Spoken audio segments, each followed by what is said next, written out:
गुरुजी, कश्मीर पर आतंकवादी हमला, कैसे देखते हैं इस चीज को? पाकिस्तान की नापाक हरकत है। पूरी दुनिया में आज इस्लाम के ऊपर सवालिया निशान खड़ा हो गया है। लेकिन जिन लोगों ने ये काम किया है, ये जन्म से मुसलमान हैं, लेकिन ये शैतान है। और इन शैतानों के खिलाफ एक निर्णायक जंग लड़ने का वक्त है। आज पूरी दुनिया भारत के साथ खड़ी है, क्योंकि ये भारत पे हमला है, मानवता पे हमला है, पूरी इंसानियत पे हमला है। और जिसने ये काम किया वो इंसान नहीं हो सकता है। गुरुजी, नाम पूछकर गोली मारना सनातन के मिटाने की साजिश है, लेकिन साथ ही साथ भारत को तोड़ने की साजिश है। भारत में जो हिंदू और मुसलमान की एकता है, उसमें दीवार पैदा करना चाहता है पाकिस्तान। पाकिस्तान जानता है कि जब तक भारत में, हिंदुस्तान में हिंदू और मुसलमान एक जगह है, तब तक वो हिंदुस्तान का बाल बांका नहीं कर सकता है। इसलिए मुसलमानों को हिंदुओं का दुश्मन बना दिया जाए, ये पाकिस्तान चाहता है। पूरा देश आज प्रधानमंत्री जी के साथ है, और मैं भारत के रहने वाले हर इंसान से ये अपील करना चाहता हूं कि ये भारत पे हमला है। इस मुल्क के लिए, इस देश की एकता के लिए, इस देश की अखंडता के लिए हमें नरेंद्र मोदी जी का साथ देना चाहिए। पूरे विश्व में कल रात से हम लगे, एक एक कोने कोने में सब धर्म के नेताओं को और अपने धर्मगुरु को इकट्ठा किया। हमें जो तितर बितर कर दिया गया, ये कार्यक्रम यहाँ नहीं था, ये कार्यक्रम इंडिया गेट में था। हमने ये आवाज बुलंद की है पहले अपनी संस्कार के साथ कि हे सरकार उठ जाओ, यहाँ अब नीति की बात नहीं, अब एक मानवता की बात है। आज संत खड़ा हुआ है, भारत का संत खड़ा हो गया तो प्रलय आएगी। अब ये अधर्म नहीं होगा।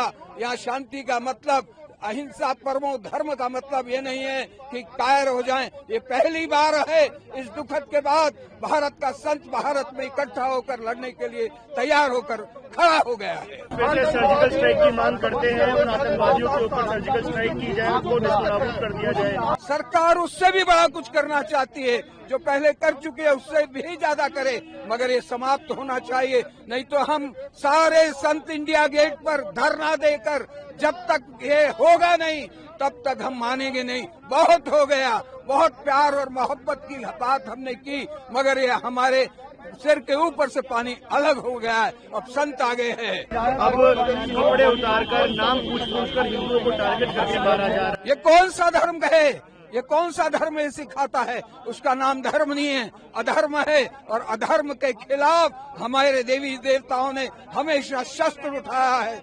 आज पहली बार भारत का संत खड़ा होकर अपना हथियार की जरूरत भी पड़ेगी तो हथियार भी चलाएगा।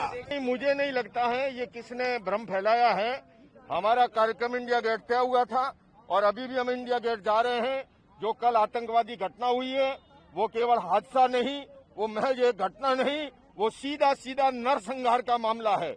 जिस तरह से 28-30 लोगों को मृत्यु के घाट उतारा गया उनका धर्म पूछ पूछ करके, और जिस तरह से हमारी बहनें विधवा हुई है, जिस तरह से बच्चे बिलख रहे हैं, पूरे देश में आक्रोश है। और इसलिए आज सर्वधर्म के संत, या देखिए सनातन धर्म से, बौद्ध धर्म से, सिख धर्म, सभी धर्मों के धर्मगुरु उपस्थित हैं। हम भारत सरकार से मांग करते हैं, चोर को नहीं, चोर की मां को मारा जाए। इस आतंकवादी घटना के पीछे जो ताकत है, उस ताकत से भी निपटा जाए और आतंकवादियों को ऐसा सबक सिखाया जाए कि वो भारत माता की मिट्टी में ऐसा कार्य करने का कभी फिर सोच न सके। ये कठोर कार्रवाई जरूरी है। धर्म महोत्सव अहिंसा का संदेश देते हैं, लेकिन अब शायद वो समय नहीं है कि अहिंसा नहीं, देखिए अहिंसा की बहुत जरूरत है, लेकिन मैं कहूँगा कि अहिंसा का अर्थ कायरता नहीं है। भगवान महावीर ने कहा है कि अभय भी हुए बिना अहिंसक नहीं हो सकता।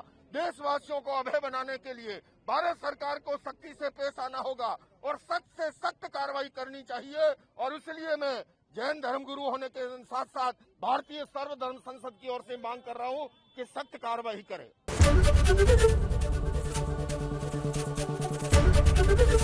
एबीपी गंगा, खबर आपकी, जुबान आपकी।